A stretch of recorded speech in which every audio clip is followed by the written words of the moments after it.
উজানিওয়ালারা রাজনীতির সাথে নাই, আজকে সমাধান নিয়ে যান এখান থেকে। এখন আর পিছে তাকানোর সুযোগ নাই, কথা বলেন ঠিক কিনা? তোমরা যদি আমাদের দেশের দিকে মার্চ করো, ঘোষণা দিলাম আমরাও লালকেল্লার দিকে মার্চ করব ইনশাআল্লাহ। ভয় পায়েন না, ভয় পাওয়ার সময় শেষ। গত 17 বছর মন খুলে কথা বলতে পারি নাই, আল্লাহ রাব্বুল আলামিন এখন একটু সুযোগ দিছেন, এই কারণে এখন একটু কথা বলতে চাই, ঠিক আছে না ইনশাআল্লাহ? যে গত 17 বছরে আমাদেরকে পরাধীন করার একটা চেষ্টা করা হয়েছিল, এটা আপনারা জানেন, এবং তারা কৌশলে চলে বলে আমাদের দেশটাকে দখল করতে চাইছিল। জানেন তো লোকটাকে, কোন দেশ? এটাকে আমার বলতে হবে? বলতে হবে না, এটা বুঝেন। তারা চেয়েছিল, পারে নাই, কিন্তু আল্লাহ পাকের মেহেরবানি এই দেশের জনগণের 5ই আগস্টের বিপ্লবের কারণে তাদের দোসর পালাইতে বাধ্য হয়েছে। এখন তাদের মনে খালি জ্বালা জ্বালা, খালি জ্বালা, খালি কষ্ট। এই জন্য তারা এখন আমাদের হুমকি দেয়, আমাদের বাংলাদেশ দখল করব। কথা বুঝছেন? পাইছেন হুমকিটা? আপনারা পেয়েছেন? কয় আমাদের চট্টগ্রাম দখল করবে, আমাদের অমুক দখল করবে, আমাদের তমুক দখল করবে। আমি বলি এখানে দুইটা কথা। 1 নম্বর, তারা যদি দখল করতে আসে তাহলে আর আমরা যদি প্রতিরোধে যাই আমাদের কি লাভ হবে? একটা হাদিস ইমাম আহমদ রহমতুল্লাহ আলাইহি বয়ান করেছেন, ইমাম নাসাই রহমতুল্লাহ আলাইহি বয়ান করেছেন, ইমাম তাবরানী রহমতুল্লাহ আলাইহি বয়ান করেছেন। তিনও হাদিসের কিতাবের একটা হাদিস আসছে হযরত সাওবান রাদিয়াল্লাহু তাআলা আনহু থেকে। তিনি বলেন, আল্লাহ নবী বলেছেন, শেষ জামানায় আল্লাহ রাব্বুল আলামিন আমি নবী মুহাম্মদের 2টা দলকে জাহান্নামের আগুন থেকে মুক্তি দিবেন। কয়টা দল? 2টা দল। 1 নম্বর তাকজুল হিন্দ, একটা দল হবে যারা হিন্দুস্তানের সাথে লড়াই করবে। কার সাথে লড়াই করবে বলেন? যারা হিন্দুস্তানের সাথে লড়াই করবে। ওয়াইসাবাতুন তাকুনু মা ঈসা ইবনে মারইয়াম, 2 নম্বর দল হলো যারা শেষ জামানায় ঈসা আলাইহিস সালাতু ওয়াস সালামের কাফেলা হয়া দাজ্জালের বিরুদ্ধে করবে লড়াই। এই 2 গ্রুপকে আল্লাহ রাব্বুল আলামিন শেষ জামানায় জাহান্নামের আগুন থেকে মুক্তি দিবেন। আমি বলছি না, আল্লাহর নবী বলছেন। এই জন্য আমি বলি এই মুক্তি প্রাপ্ত দলের সদস্য হওয়ার আল্লাহ আমাদেরকে সুযোগ করে দিয়েছেন। দিছেন কিনা বলেন?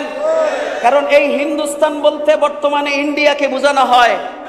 বর্তমানে একসময় হিন্দুস্তান লম্বা ছিল, কিন্তু এটা ভাগ হইতে হইতে এখন এটা একটা দেশ হয়ে গেছে ভারত। এই ভারতের বিরুদ্ধে যদি আপনি লড়াই করেন, আল্লাহ রসুলের ভাষ্য অনুযায়ী আল্লাহ শেষ জামানার এই দলটাকে জাহান্নামের আগুন থেকে মুক্তি দিবেন। রাজি আছেন? এই কাফেলা শরীক হইতে রাজি আছেন? হ্যাঁ, তাহলে বলে দেন, এদাদ নেন, প্রস্তুতি নেন, আর বলে দেন আমার বাংলাদেশের সীমানায় তুমি চোখ উঠে তাকাবা না। যদি তুমি আমার সীমানার দিকে চোখ উঠে তাকাও, আমি তোমার চোখ উপড়ে ফেলবো।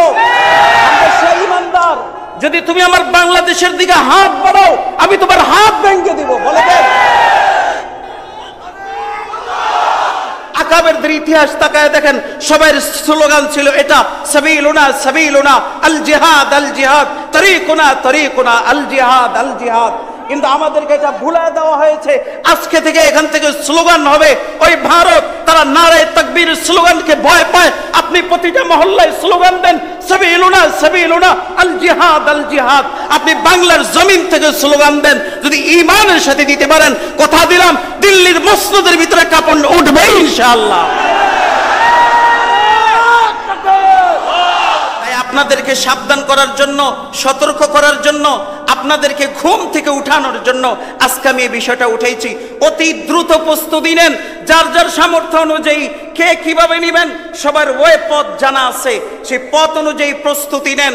ইনশাআল্লাহ ওয়াদা দিলাম উজানির পক্ষ থেকে আমি আপনাদের সাথে সেই ময়দানে থাকব। থাকবেন না ইনশাআল্লাহ? আল্লাহ যদি দেয়। আয়াত কোনো একটা নির্দিষ্ট বিষয় আল্লাহ নাজিল করেন নাই। কোন আয়াত আল্লাহ তার তাওহীদের আলোচনা করেছেন। তাওহীদের আলোচনা করে আল্লাহ রাব্বুল আলামিন মক্কার কাফিরদের, মুশরিকদেরকে চ্যালেঞ্জ ছুড়ে দিয়েছেন। আবার কোন আয়াত আল্লাহ নিজের কুদরতের আলোচনা করেছেন। কোন আয়াতে আল্লাহ রাব্বুল আলামিন অতীতে যারা আল্লাহকে মেনেছে তাদেরকে কি পুরস্কার দিয়েছেন, যারা মানে নাই তাদেরকে কি তিরস্কার করেছেন, এগুলির আলোচনা হয়েছে। কোন আয়াতে আবার আল্লাহ রাব্বুল আলামিন মৃত্যুর আগে, মৃত্যুর পরে, মৃত্যুর সময় কি হবে এগুলি নিয়ে আলোচনা করেছেন। আবার কিছু আয়াতে আল্লাহ রাব্বুল আলামিন কিছু বিধিবিধান দিয়েছেন, অর্থাৎ উম্মতে মুহাম্মদের জন্য কোন কাজ হালাল, কোন কাজ হারাম, কোন কাজ জায়েজ, কোন কাজ নাজায়েজ, কোনটা ফরজ, ওয়াজিব, মুস্তাহাব, এই জাতীয় বিধিবিধান কিছু আয়াতে দিয়েছেন। এই আয়াতগুলিকে বলা হয় আল আয়াতুল আহকামিয়া, বিধিবিধান সম্পর্কিত আয়াত। এই আয়াতের সংখ্যা কত? কেউ বলেছেন 500, কেউ বলেছেন 350, কেউ বলেছেন 150, যাই হোক। তো এই বিধিবিধান সম্পর্কিত একটা আয়াত তেলাওয়াত করেছি, যেখানে আল্লাহ আমাদেরকে একটা বিধান দিয়েছেন, পালন করতে বলেছেন। বিধানটা কি? আল্লাহ বলেন ওয়াইদু লাহুম মাসতাতাতুম মিন কুওয়াহ ওয়া মির রিবাতিল খাইল তুরহিবুনা বিহি আদুওয়াল্লাহি ওয়া আদুওয়াকুম। হে ঈমানদারেরা, তোমরা কাফেরদের মোকাবেলায় তোমাদের সামর্থ্য অনুযায়ী শক্তি নিয়ে প্রস্তুত হও। ওয়ামির রিবাতিল খাইল, অশ্ববাহিনী তৈরি করো, শক্তি অর্জন করো সামর্থ্য অনুযায়ী। কেন? তুরহিবুনা বিহি আদুওয়াল্লাহি ওয়া আদুওয়াকুম, তুমি যদি তোমার সামর্থ্য অনুযায়ী শক্তি অর্জন করতে পারো, তাহলে এর দ্বারা তুমি যারা আল্লাহর শত্রু, তোমাদের শত্রু, এদেরকে তোমরা ভীত সন্ত্রস্ত রাখতে পারবা। কে বলেছেন? আল্লাহ। এখানে এই আয়াত আল্লাহ বলেছেন যে তুমি প্রস্তুতি নাও তোমার সামর্থ্য অনুযায়ী। এখন এই সামর্থ্য অনুযায়ী প্রস্তুতি নেওয়ার বিধানটা কি? এটা কি ফরজ, ওয়াজিব, না সুন্নত, না মুস্তাহাব? 1 নম্বর আলোচনা। 2 নম্বর আলোচনা হলো প্রস্তুতি কিভাবে নিব, এটা হলো 2 নম্বর আলোচনা। 3 নম্বর আলোচনা কেন নিব প্রস্তুতি। এবার 3টা আলোচনা করে আলোচনা শেষ করব ইনশাআল্লাহ। প্রথম আলোচনা, প্রস্তুতি নেওয়া, এটার বিধান কি? মুফাসসিরিনে কেরাম লিখেছেন, এখানে আল্লাহ প্রস্তুতির ইল্লত বয়ান করেছেন, কারণ বয়ান করেছেন। কারণ যতদিন বিদ্যমান থাকবে ততদিন এই প্রস্তুতিও থাকবে। যদি কারণ না থাকে তাহলে প্রস্তুতির প্রয়োজন নাই। এই জন্য ওনারা লেখেন যে যেই কারণটা আল্লাহ আয়াতে বলেছেন, এই কারণটা কিয়ামত পর্যন্ত বিদ্যমান থাকবে, বিধায় প্রস্তুতিটাও কিয়ামত পর্যন্ত যুগে যুগে সকল উম্মতকে নিতে হবে। ফরজ ওয়াজিব কি? এই প্রস্তুতিটা কি? এটা হলো আল্লাহর একটা বিধান, হলো জিহাদের বিধান। জিহাদের বিধান, জিহাদ কোরআন শরীফে, হাদিসে যত জায়গায় জিহাদ শব্দ এসেছে তার আউয়ালে মিস্তাক, প্রথম অর্থ হলো কেতাল ফি সাবিলিল্লাহ, তথা আল্লাহর রাস্তায় সশস্ত্র লড়াই করা কাফেরদের বিরুদ্ধে। এটা হলো জিহাদের কোরআন শরীফে, হাদিসে সব জায়গায় প্রথম অর্থ।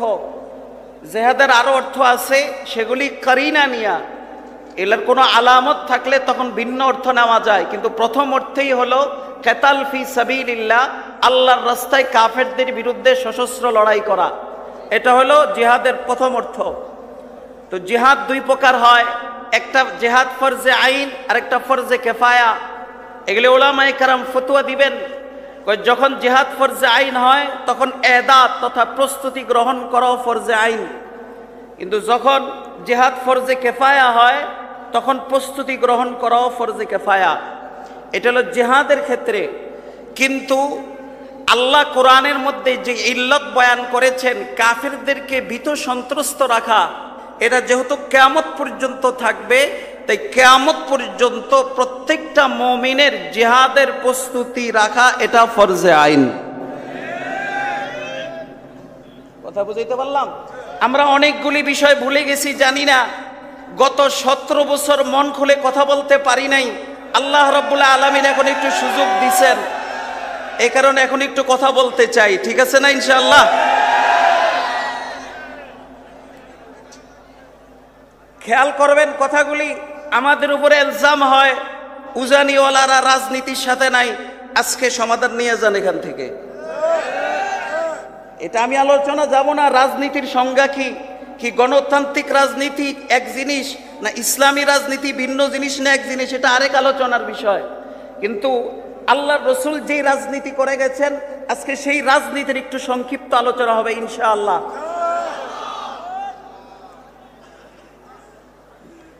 লড়াই করলে, প্রস্তুতি নিলে, আল্লাহ বলেন তুমি যদি প্রস্তুতি নাও তাহলে কাফের ভীত সন্ত্রস্ত থাকবে, মাথা উঠায় তোমার বিরুদ্ধে কথা বলবে না, তোমাকে হুমকি দিবে না। আর যদি তুমি প্রস্তুতি না নাও তাহলে তোমাকে দুর্বল ভাববে, তোমার বিরুদ্ধে কথা বলবে, মাথা উঠায় কথা বলবে, তোমার দেশে আক্রমণ করার চেষ্টা করবে। প্রস্তুতি নিয়ে থাকলে আল্লাহর কুদরতি নিজাম, তুমি যদি আল্লাহর এই বিধান পালন করো তাহলে এই বিধান পালন করার কারণে আল্লাহ তোমার রব প্রভাব কাফেরদের দিলের ভিতরে বসায় দেয়, তখন আর চোখ উঠায় তাকানোর সাহস পায় না। এখন আসেন, এদাত কি জিনিস, এদাত কি, প্রস্তুতি কি?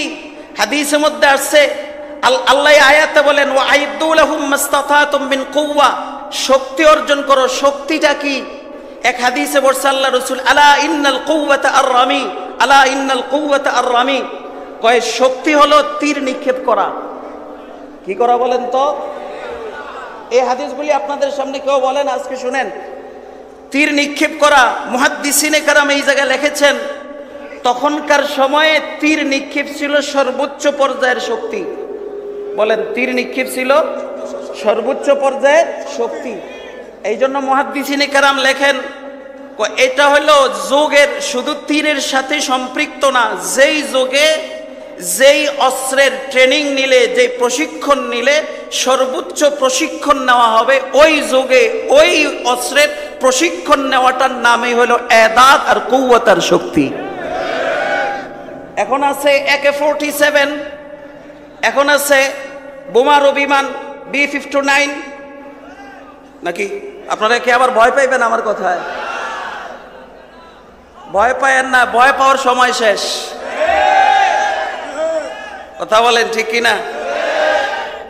আপনি এখন এদাব নিবেন কিভাবে? এখন আপনাকে ট্যাঙ্ক চালানো শিখতে হবে, এখন আপনাকে অস্ত্র চালানো শিখতে হবে, এখন আপনাকে বিমান চালানো শিখতে হবে, এখন আপনাকে নিখুঁত নিশানায় কিভাবে অ্যাটাক করতে হয় এটা আপনাকে শিখতে হবে। এটার নাম হলো এদাব। এই কথাগুলি আমি কেন বললাম? এটা যুগে যুগে নিতে হবে কাফেরদেরকে ভীত সন্ত্রস্ত রাখার জন্য। এই জন্য বলছি যে গত 17 বছরে আমাদেরকে পরাধীন করার একটা চেষ্টা করা হয়েছিল, এটা আপনারা জানেন। এবং তারা কৌশলে চলে বলে আমাদের দেশটাকে দখল করতে চাইছিল। জানেন তো লোকটাকে, কোন দেশ? এটাকে আমার বলতে হবে? বলতে হবে না, এটা বুঝেন। তারা চেয়েছিল, পারে নাই, কিন্তু আল্লাহ পাকের মেহেরবানি, এই দেশের জনগণের 5ই আগস্টের বিপ্লবের কারণে তাদের দোসর পালাইতে বাধ্য হয়েছে। এখন তাদের মনে খালি জ্বালা জ্বালা, খালি জ্বালা, খালি কষ্ট। এই জন্য তারা এখন আমাদের হুমকি দেয়, আমাদের বাংলাদেশ দখল করব। কথা বুঝছেন? পাইছেন হুমকিটা? আপনারা পেয়েছেন? কয় আমাদের চট্টগ্রাম দখল করবে, আমাদের অমুক দখল করবে, আমাদের তমুক দখল করবে। আমি বলি এখানে দুইটা কথা। এক নম্বর, তারা যদি দখল করতে আসে তাহলে আর আমরা যদি প্রতিরোধে যাই আমাদের কি লাভ হবে? একটা হাদিস ইমাম আহমদ রহমতুল্লাহ আলাইহি বয়ান করেছেন, ইমাম নাসাই রহমতুল্লাহ আলাইহি বয়ান করেছেন, ইমাম তাবরানী রহমতুল্লাহ আলাইহি বয়ান করেছেন। তিনও হাদিসের কিতাবের একটা হাদিস আসছে হযরত সাওবান রাদিয়াল্লাহু তাআলা আনহু থেকে। তিনি বলেন আল্লাহ নবী বলেছেন শেষ জামানায় আল্লাহ রাব্বুল আলামিন আমি নবী মুহাম্মদের দুইটা দলকে জাহান্নামের আগুন থেকে মুক্তি দিবেন। কয়টা দল? দুইটা দল। এক নম্বর তাকজুল হিন্দ, একটা দল হবে যারা হিন্দুস্তানের সাথে লড়াই করবে। কার সাথে লড়াই করবে বলেন? যারা হিন্দুস্তানের সাথে লড়াই করবে। ওয়াইসাবাতুন তাকুনু মা ঈসা ইবনে মারইয়াম, দুই নম্বর দল হলো যারা শেষ জামানায় ঈসা আলাইহিস সালাতু ওয়াস সালামের কাফেলা হয়া দাজ্জালের বিরুদ্ধে করবে লড়াই। এই দুই গ্রুপকে আল্লাহ রাব্বুল আলামিন শেষ জামানায় জাহান্নামের আগুন থেকে মুক্তি দিবেন। আমি বলছি না, আল্লাহর নবী বলছেন। এই জন্য আমি বলি এই মুক্তি প্রাপ্ত দলের সদস্য হওয়ার আল্লাহ আমাদেরকে সুযোগ করে দিয়েছেন। দিছেন কিনা বলেন? কারণ এই হিন্দুস্তান বলতে বর্তমানে ইন্ডিয়াকে বোঝানো হয়। বর্তমানে একসময় হিন্দুস্তান লম্বা ছিল, কিন্তু এটা ভাগ হইতে হইতে এখন এটা একটা দেশ হয়ে গেছে ভারত। এই ভারতের বিরুদ্ধে যদি আপনি লড়াই করেন, আল্লাহ রসুলের ভাষ্য অনুযায়ী আল্লাহ শেষ জামানার এই দলটাকে জাহান্নামের আগুন থেকে মুক্তি দিবেন। রাজি আছেন? এই কাফেলা শরীক হইতে রাজি আছেন?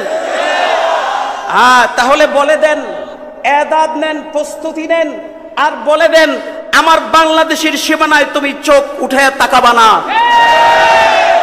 যদি তুমি আমার সীমানার দিকে চোখ উঠে তাকাও, আমি তোমার চোখ উপড়ে ফেলবো। আমরা সেই ইমানদার। যদি তুমি আমার বাংলাদেশের দিকে হাত বাড়াও, আমি তোমার হাত ভেঙে দিব। বলে দেন।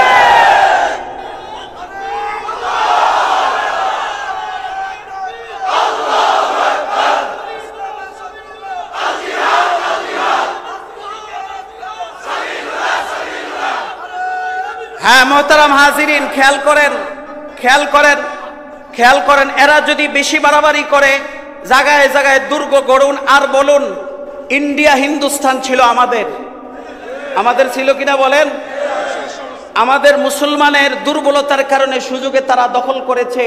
অন্যথায় 800 বছর ইতিহাস খুঁজেন, পিছনে পুরা হিন্দুস্তান ইসলামী খেলাফত ছিল। কথা বলেন ঠিক না? এই জন্য লাল কেল্লা আমাদের। তোমরা যে লাল কেল্লা দিয়ে বড়াই দেখো, ওই লাল কেল্লা আমাদের। এই যে তাজমহল, এই তাজমহল আমাদের। শাহী মসজিদ আমাদের। আমরা আমাদের প্রাপ্য বুঝে নেওয়ার সময় হয়েছে, এখন আর পিছে তাকানোর সুযোগ নাই। কথা বলেন ঠিক কিনা? তোমরা যদি আমাদের দেশের দিকে মার্চ করো, ঘোষণা দিলাম আমরাও লাল কেল্লার দিকে মার্চ করবো ইনশাআল্লাহ। রাজি আছেন তো ইনশাআল্লাহ? হ্যাঁ, প্রস্তুতি নেন। এক হাদিসে আসছে, আমি এই কথাটা আজকে এই জন্য বলতেছি, মনে হচ্ছে এই হিন্দুস্তানের লড়াইটা বেশি দূরে না। বেশি দূরে না। কেন বেশি দূরে না জানেন? আরো কয়েকটা হাদিস আছে। আল্লাহ রসুল বলেছেন শেষ জামানা ইমাম মেহেদির আগমন ঘটবে, খোরাসান বাহিনী তার সাথে হবে, তার সাথে করবে লড়াই। খোরাসানের ভিতরে ইমাম মেহেদির কাফেলা তৈরি হচ্ছে। এটা আমরা অনেকেই জানি না। খোরাসান কোন এলাকাকে বলে? খোরাসান আল্লামা আনোয়ার সাদাত হাফিজাহুল্লাহ তাআলা, পাকিস্তানের একজন বড় লেখক, ভৌগোলিক পারদর্শী ব্যক্তি, তিনি খোরাসানের ম্যাপ এঁকেছেন। খোরাসানের ম্যাপ হলো পাকিস্তানের সীমান্ত অঞ্চল, পুরো আফগানিস্তান ইরানের অঞ্চল। এই অঞ্চলটাকে খোরাসান বলা হয়। আপনারা খেয়াল করে দেখেন, 2021 সালে তালেবানরা আমেরিকাকে হটাইয়া দিয়া তারা কালো পতাকা বহন করে, কালো পাগড়ি বেঁধে, কালো কোট পরে তারা সেই রসুলের মেজদাকের সাক্ষী হচ্ছে। তারা লাব্বাইক বলতেছে, ইমাম মেহেদী আসো, আমরা তোমার সাথে অংশগ্রহণ করার জন্য প্রস্তুত হচ্ছি। গত 21 বছর আমেরিকাকে পরাস্ত করতে পারে নাই, এখন কেন পারলো? এটা আল্লাহর লীলা খেলা। আল্লাহ সব গুছায় আনতেছেন যে শেষ জামানা ইমাম মেহেদীর কাফেলা যখন তৈরি হবে খোরাসান থেকে, পরিবেশ তো লাগবে। পরিবেশ না থাকলে তৈরি হবে কিভাবে? এই জন্য আল্লাহ পরিবেশ তৈরি করার জন্য তালেবানদেরকে ক্ষমতায় দিচ্ছেন। তালেবানের নেতৃত্বে আফগানিস্তানে খোরাসান বাহিনী তৈরি হচ্ছে। কথা বুঝাইতে পারলাম? এটা কয়দিন পরে টের পাবেন। 2 নম্বর, কিভাবে বুঝলাম? শেষ জামানায় হযরত ঈসা আলাইহিস সালাতু ওয়াস সালাম দামেস্কের জামে মসজিদে আসবেন। এত বছর খালি চিন্তা করছি দামেস্কের জামে মসজিদে এসে উনি কিভাবে আসবেন। পরিবেশ তো অনুকূল না, কারণ যারা আছে তারা তো ইমাম মেহেদীকে, ইমাম ঈসা আলাইহিস ইসলামকে, নবী ঈসা আলাইহিস ইসলামকে তো অভ্যর্থনা জানাবে না, কিভাবে হবে? কিন্তু গত কয়েকদিন আগে দেখেছেন আল্লাহ সেই পরিবেশ পরিবর্তন করে দিয়ে ইমাম ঈসা আলাইহিস ইসলামের আগমনের প্রেক্ষাপট আল্লাহ তৈরি করে দিচ্ছেন। দেখেছেন কিনা? এরা যারা এসেছে এরা সবাই সুন্নি আহলে সুন্নাতুল জামাতের আকীদার অন্তর্ভুক্ত। এই যে জামে মসজিদ দামেস্কের, গত প্রায় 40-50 বছর যাবত এখানে কোনো মসজিদ নামাজ হয় নাই, কিন্তু এই সরকার আসার পর আবার মসজিদের ভিতরে নামাজ শুরু হয়েছে। তাহলে খোরাসানে ইমাম মেহেদীর কাফেলার তৈরি হচ্ছে, আর দামেস্কের ভিতরে ঈসা আলাইহিস ইসলামের আগমনের মঞ্চ তৈরি হচ্ছে। বুঝছেন? হিসাব নিকাশ মিলান, সোগরা কোবরা মিলায় নতিজা বাইর করেন। আর এদিক দিয়ে ইন্ডিয়া আমাদেরকে হুমকি দিচ্ছে। এক রাওয়ায়াতে এটা আসছে, ইমাম আবু নুআইম আল আসফাহানি রাহমাতুল্লাহ আলাইহি কিতাবুল ফিতানের ভিতরে একটা হাদিস এনেছেন যে শেষ জামানায় যেই লড়াইটা হিন্দুস্তানের সাথে হবে, এই লড়াই করতে করতে করতে করতে হিন্দুস্তানের মানুষগুলি ওই দেশের রাজাদেরকে পাকড়াও করবে, পাকড়াও করে তাদেরকে বন্দি করবে, বন্দি করে নিয়ে সিরিয়ার দিকে রওনা দিবে। এমন সময় শুনবে ঈসা আলাইহিস ইসলামের আগমন ঘটেছে। তার মানে এই কাফেলার সাক্ষাৎ হবে ঈসা আলাইহিস সালামের সাথে সিরিয়ায়। দেখেন এখন এই সিরিয়ায় এরা যাবে, ওদিক দিয়ে ঈসা আলাইহিস সালাম আসবে, এদিক দিয়ে খোরাসান বাহিনী তৈরি হবে, সব কিছু যেন শুরু হয়ে গেছে। শুরু হয়েছে কিনা? ঘুমায় আছেন, খবর নাই। অতর্কিত আক্রমণ করবে, অতর্কিত। আল্লামা শাহ নেয়ামতুল্লাহ সাহেবের একজন বড় বিখ্যাত বুজুর্গ ছিলেন, আপনারা অনেক ওনার নাম শুনেছেন। উনি কিছু ভবিষ্যৎবাণী করেছিলেন। সেই জায়গায় উনি বলেছেন এক জায়গায় যে একটা সময় আসবে যে ইন্ডিয়া কাশ্মীরে পরাস্ত হয়ে বাংলাদেশে আক্রমণ করবে। এটা আপনারা অনেকেই জানেন না। কাশ্মীরে আক্রমণ করে পরাস্ত হয়ে বাংলাদেশে আক্রমণ করবে। তখন একজন লোক এই বাংলাদেশকে সেই ইন্ডিয়ার হাতে উঠায় দিবে। তার শুরুতে হা, শেষে না।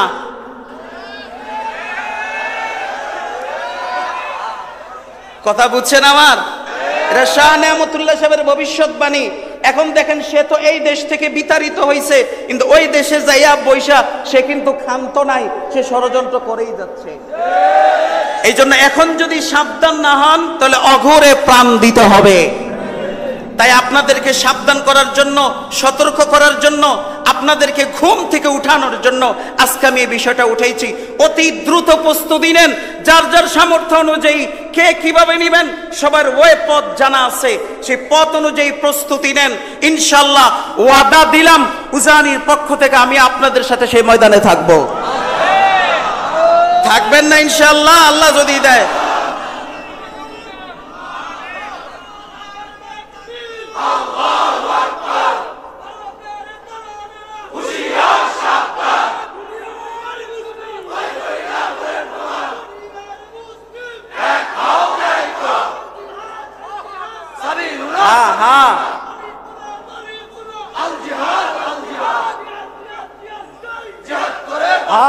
মাশাআল্লাহ মাশাআল্লাহ, এতদিন এই স্লোগান আমরা দিতে পারি নাই যে সাবিলুনা সাবিলুনা আল জিহাদ, তরিকুনা তরিকুনা আল জিহাদ। এটা ছিল আমাদের সাহাবায়ে কেরামের স্লোগান, এটা ছিল তাবেঈনদের স্লোগান, এটা ছিল তবে তাবেঈনদের স্লোগান, এটা ছিল আইম্মাদের স্লোগান।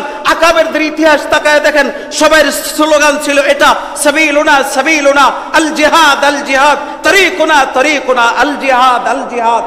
কিন্তু আমাদেরকে এটা ভুলে দেওয়া হয়েছে।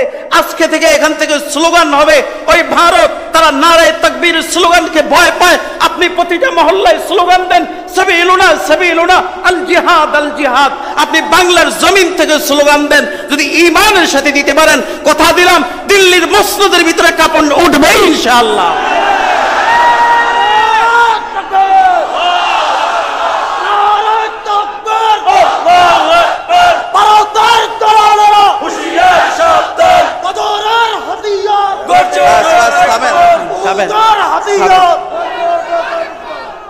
রাজি আছেন তো ইনশাআল্লাহ সবাই নাকি? এটা ছিল রসুলের রাজনীতি। কার রাজনীতি বলেন তো? রসুলের রাজনীতি বলতে কি বুঝি? রসুলের রাজনীতি ছিল রসুল রাষ্ট্র চালাইছেন, এরপরে যখন কাফেররা আক্রমণ করছে বা প্রয়োজন হয়েছে প্রতিহত করছেন, বাজায় একদমই আক্রমণ করছেন। এটা ছিল রসুলের মূল রাজনীতি। আমরা গণতন্ত্র বুঝি না, গণতন্ত্র একটা কুফরি মতবাদ।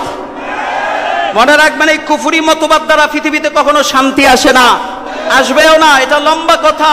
কুফরি মতবাদকে পিছনে ফেলে দেন, সব পিছনে তন্ত্র মন্ত্র যা আছে সব পিছনে ফেলায় দিয়া আজকের এই ময়দান থেকে ওয়াদা করেন, যতদিন পর্যন্ত বাংলার জমিনে এই হিন্দুস্তানে ইসলামের পতাকা উড্ডীন না হবে ততদিন পর্যন্ত আমরা একটা যুবক ঘরে ফিরবো না, ক্ষান্ত হব না, হব না, হব না ইনশাআল্লাহ। নাসরুম মিনাল্লাহি ওয়া ফাতহুন করিব, নাসরুম মিনাল্লাহি ওয়া ফাতহুন করিব ওয়া বাশশিরিস সাবিরিন। সুবহানাকা লা ইলমা লানা ইল্লা মা আল্লামতানা ইন্নাকা আনতাল আলিমুল হাকীম। আসসালামু আলাইকুম ওয়া রাহমাতুল্লাহি ওয়া বারাকাতুহু। জাযাকাল্লাহু খাইরান।